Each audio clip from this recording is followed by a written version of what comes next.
आधे घंटे पहले सब कुछ छोड़ दो सोने से पहले। अगर आप मुझसे पूछो कोई स्ट्रेस है क्या, तो स्ट्रेस जो है इसकी एक साइंटिफिकल टर्मिनोलॉजी है। तो ये स्ट्रेस आया कहाँ से? अनसर्टेनिटी से। बच्चा जो ऑपरेट कर रहा है वो थ्रू एक एग्जाम, उसके लिए तो जो क्लास में एग्जाम हो रहा है या एग्जाम उसका बोर्ड का है, सेम है।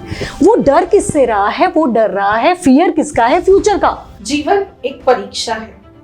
इंसान जब से पैदा होता है और जब तक इस धरती पर रहता है, हर रोज कोई ना कोई परीक्षा देता है। और आजकल तो परीक्षाओं का मौसम है। जहां देखो परीक्षाओं की चर्चा, परीक्षाओं का स्ट्रेस, परीक्षाओं पर बात। ऐसा लग रहा है जैसे परीक्षाओं के मौसम में सिर्फ परीक्षाओं की ही बात हो रही है और उसमें जो स्ट्रेस है वो एक बहुत बड़ी चीज हो गया है। तो आप सबका स्वागत है बियॉन्ड बाउंड्रीज में। और आज हमारे साथ है मुक्ता जी और हम मुक्ता जी से जानेंगे कि इतना स्ट्रेस क्यों है परीक्षाओं का, और ये जो एग्जाम स्ट्रेस है ये हमारे सिर पर इतना हावी क्यों हो गया है।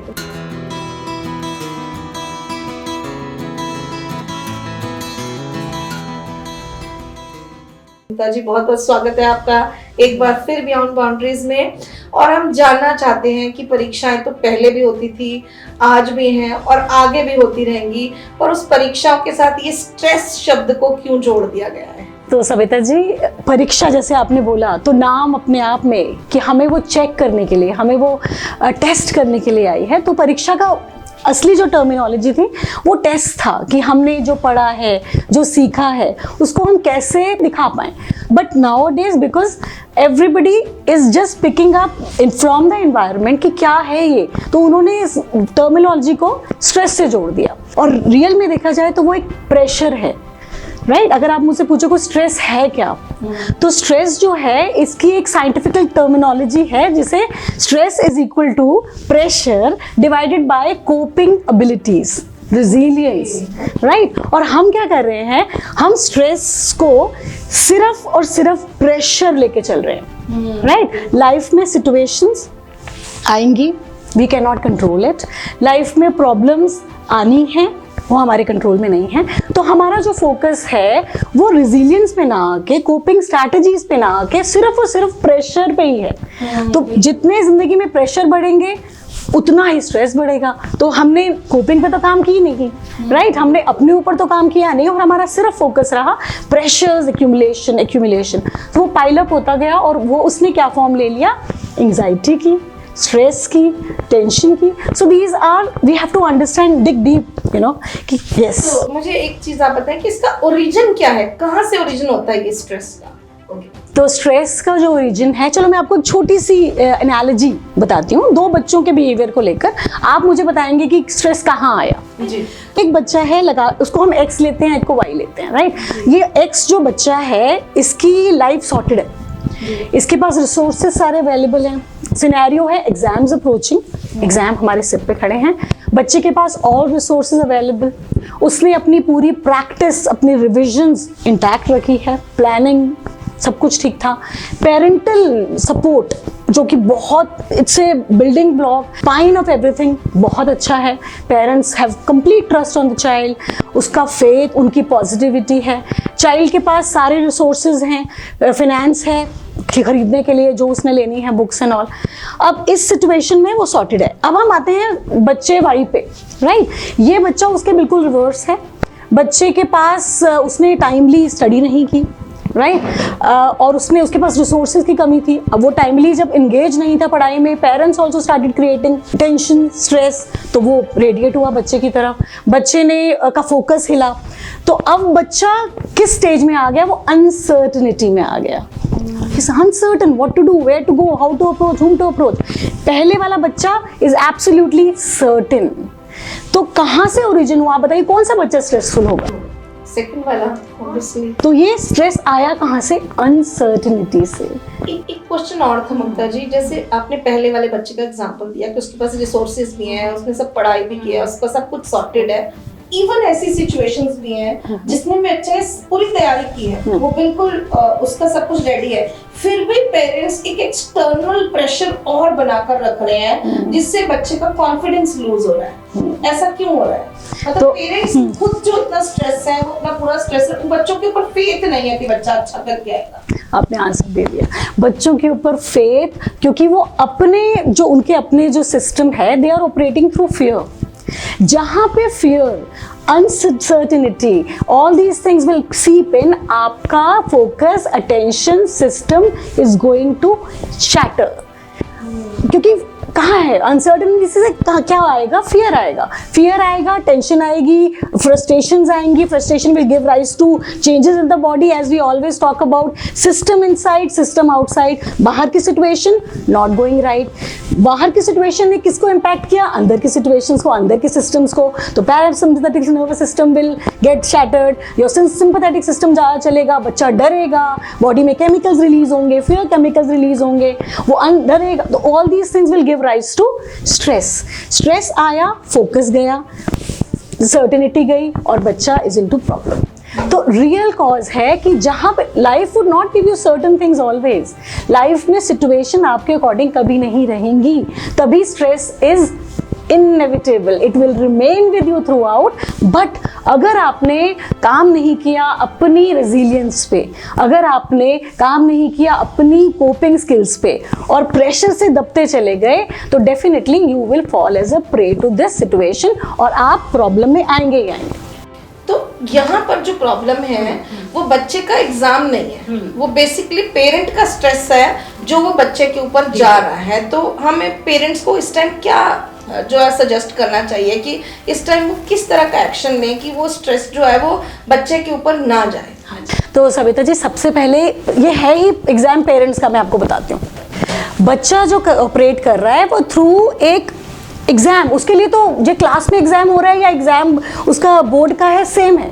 वो डर किससे रहा है? वो डर रहा है, फियर किसका है? फ्यूचर का, कि मम्मी पापा अगर मेरे मार्क्स नहीं आए तो how would they react, how would they feel, how would they they would not have love for me, their dreams would get shattered। तो बच्चा अपने से नहीं डर रहा, वो रिजल्ट से डर रहा है, जो कि कहाँ है? फ्यूचर। तो पेरेंट्स को यहाँ समझना पड़ेगा कि नो मैटर अभी तक जो बच्चा ने किया, क्योंकि आप उसको बदल नहीं सकते, बच्चे ने जो पढ़ाई की है, जो किया है, अगर वो डर में आ गया तो वो जो है वो भी चला जाएगा। तो दे हैव टू अंडरस्टैंड कि बच्चे को एक्सेप्ट करे सबसे पहले, राइट? उनके अपने इमोशंस को रेगुलेट करें कि मेरा बच्चा is going to give exam, first of all what I am thinking inside, मेरे अंदर क्या चल रहा है, कौन सा फियर चल रहा है, क्या मैं डाउट कर रही हूँ, am I operating through doubt, all these problems that बच्चा अच्छे से नहीं कर पाएगा, उसने अच्छे से पढ़ा नहीं है, वो रात को तो टीवी देख रहा था। तो first parent has to curb on all these things, उनको अपने को रेगुलेट करके कि okay it was past and it is gone, now I cannot focus on what has happened, what he was doing previously, मुझे focus करना है अभी पे। तो अब वो रेडिएट जो करेगा वो positivity, faith, because faith has shown results. हमने पढ़ा है प्लेसिबो एंड नोसिबो। नोसिबो में क्या होता है कि हम सब कुछ मेरे अगेंस्ट है, और प्लेसिबो मतलब अगर पानी भी दो दोगे अमृत बन गया। This is proven things, research based things.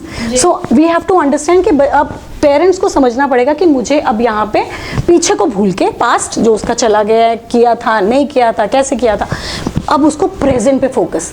Even अगर कोई बच्चा बहुत अच्छा एग्जाम में नहीं भी करता, मैं कहती हूँ सभी बच्चे 90-100% नहीं लाते, तो क्या पेरेंट्स को जो है वो पहले से ही अपने बच्चे को रिलैक्स नहीं रखना चाहिए कि एग्जाम के रिजल्ट पे आपकी लाइफ डिपेंड नहीं करती है? बिल्कुल, क्योंकि अगर कोई बच्चे मीडियोकर हैं, कोई नहीं बहुत अच्छे मार्क्स लाते, तो भी लाइफ में बहुत अच्छा करते हैं। ऐसा नहीं है कि जो टॉपर्स हैं वही सब करते हैं। तो हमें इतना स्ट्रेस जो है वो ना नहीं लेना चाहिए, या बच्चों पे इतना स्ट्रेस नहीं डालना चाहिए। बिल्कुल बिल्कुल सविता जी, सबसे पहले बस हम पेरेंट्स को ये समझा पाएं कि अभी पे फोकस, बच्चे ने जो पास्ट में किया नहीं किया, कितना किया, faith on children, focus on what is going on right now, being in the positive with the present moment and mindful.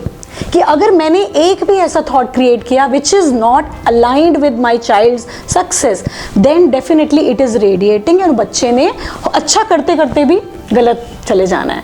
तो बस उनको वहीं प्रेजेंट में रहकर फोकस वहीं पर कि मेरा बच्चा, I believe in my child, I know he is doing his best, I have full faith in him, he is going to visualise, right, we always focus, yes, हमें यूनिवर्स के साथ कनेक्ट करके रखते हैं ताकि हमारा बच्चा बहुत अच्छा, visualisation which is a magic, right, it's a magical thing कि मैंने वो देखना कि मेरे बच्चा has done excellently well, he is so happy, what is the, you know, you can imagine a child's result before it is declared.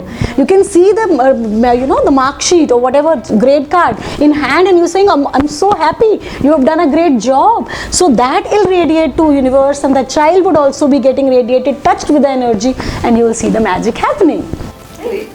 अच्छा मुक्ता जी, आप बताएं कि कुछ बच्चों को होता है स्ट्रेस, हम कितना समझते हैं समझाते हैं फिर भी, तो एग्जामिनेशन स्ट्रेस की क्या लिमिट है? अगर कोई बच्चा बहुत स्ट्रेस ले रहा है कि मेरा एग्जाम अच्छा होगा कि नहीं होगा, मेरी तैयारी पूरी है कि नहीं, कॉन्फिडेंस जब शेक होने लगता है, तो क्या लिमिट है, कहाँ तक हमें स्ट्रेस लेना चाहिए? तो स्ट्रेस को तो पहले इस टर्मिनोलॉजी को हमको करेक्शन करनी है, इसको मॉडिफिकेशन करनी है और इसको इम्प्रोवाइज करके हमें कहना है प्रेशर, हमें कितना प्रेशर लेना है, राइट? तो प्रेशर हमें वो इतना लेना है कि हमें इसको मोटिवेटिंग फैक्टर, बिकॉज ये हॉरिथॉन स्टडी में भी है कि हमारे को एक लिमिट तक जाना है, अगर हम उसके बियॉन्ड गए तो उसने स्ट्रेस की शेप ले ली और वी आर फॉलिंग डाउन।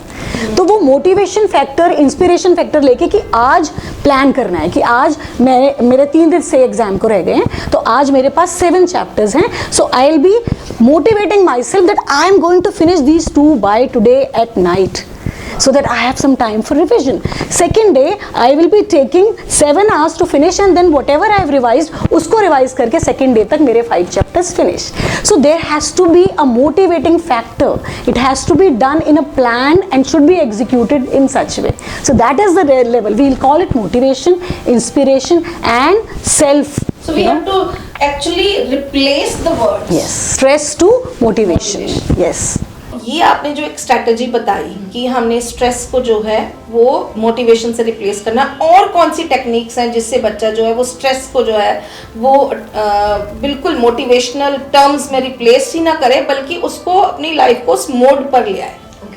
बहुत ही सुंदर, बिकॉज यही है वो ज़िंदगी के लाइफ लेसन्स कह सकते हो या लाइफ स्किल्स, जिससे बच्चा अगर एक बार सीख गया कि कैसे उसे स्ट्रेस से बाहर आना है, मेरे पास ऐसे कौन से टूल्स हैं जिससे मैं अपने आप को इतना स्ट्रेंथन कर सकता हूँ। ये तो छोटा सा एग्जाम है, I can get through whatever I want, I can reach to the top, right?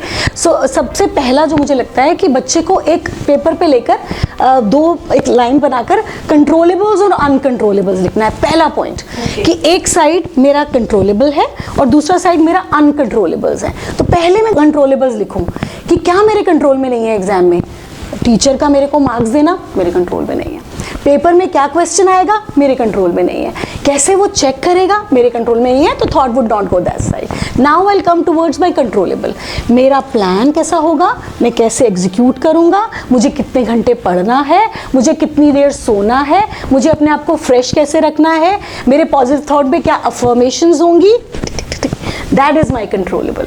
सो वो पहला पॉइंट हमें बहुत इनग्रेन इंस्टिल करके रखना है, राइट? हाँ, एंड दूसरा हमें अपने माइंड को ट्रेन करना है in the present moment, as I always repeatedly reiterating it कि मुझे अपने माइंड को प्रेजेंट में करके रखना है माइंडफुलनेस के साथ, कि क्योंकि माइंड क्या करता है एग्जाम स्ट्रेस में या प्रेशर में, वो फ्यूचर पे जा रहा है, वो प्रेजेंट में नहीं रह रहा, क्योंकि उसको डर लग रहा है कि मेरा रिजल्ट क्या होगा, यार मैं पढ़ा नहीं था, मैंने अच्छे से नहीं किया था, अब होगा क्या, मेरी मम्मी तो मेरी हड्डियां तो मतलब हिला देगी, पापा मुझे ये सुनाएंगे। तो वो बच्चा ना बेचारा प्रेजेंट में ना रह के ना फ्यूचर में चला जाता है, रिजल्ट से डरा हुआ है, आज से नहीं डरा हुआ, या फिर पास्ट में अगर उसके साथ कुछ हुआ है, नहीं एग्जाम अच्छा गया, पहले पास नहीं कर पाया, कम मार्क्स आए, तो वो पीछे चला जाता है, ब्रूडिंग ओवर टू दोस्त। तो बच्चे को अपनी माइंड को ट्रेन करना है कि कुछ भी हो जाए, जैसे माइंड पीछे जाए खींच के लाओ वापस, अरे नहीं वो हो गया, अब तो यार I can address all issues, future में जाए, अरे अभी पे present I can do wonders, I can plan myself, having that positivity, training your mind is going to give you all the pleasantness, all the results and success, right? And तीसरी चीज, आपको अपने parents को साथ लेके चलना है। You will have to have a proper parental love and warmth and communication with parents. going to them, telling that I believe me, I'm doing my best, I know you trust me, I know you love me, I'll be the best version, I'll give my 100%, पर आप मेरे से faith मत हटाना. तो clarity to the parents की I know you are with me, I know you understand me. तुम्हें मतलब पेरेंट्स को भी वो अपने साथ लेके चलना कि वो आपको कहे कि हाँ I understand my child is working. Vice versa parents को भी एग्जैक्टली वो फेथ बना कर रखना. एक्चुअली इस टाइम पेरेंट चाइल्ड रिलेशनशिप या जो बॉन्ड है वो बहुत इंपॉर्टेंट है कि आप कितना एक दूसरे के ऊपर ट्रस्ट और फेथ शो करते हैं, वही आपको एक मैजिक क्रिएट करने में हेल्प करेगा. You need to be kind to yourself. I always say that compassion is not about people outside. Compassion is about yourself. मुझे इतनी देर सोना है तो सोना है, मुझे अपने इतनी देर ये पढ़ाई का स्केड्यूल है फॉलो करना है, discipline, right. So you have to follow this कि मुझे अपनी कॉम्प्रोमाइज़ नहीं करना नींद से. मुझे ये नहीं कि मैं बिल्कुल कॉफ़ी पी के डाइट पे ध्यान ही नहीं दे रहा क्योंकि न्यूट्रिशन नहीं गए तो मेंटल फोकस हटेगा. तो ये चीज़ों पे बहुत ध्यान. और सबसे ज़रूरी जो मैं कहती हूँ वो है कि जब रात को आप सो रहे हैं, बिकॉज माइंड ने पूरे दिन एनाबॉलिक एक्टिविटीज़ की, कैटाबॉलिक चला, एनाबॉलिक नहीं चला, और बॉडी के अंदर सारे रिलीज़ करता गया केमिकल, स्ट्रेस केमिकल्स थे, फियर के केमिकल्स थे.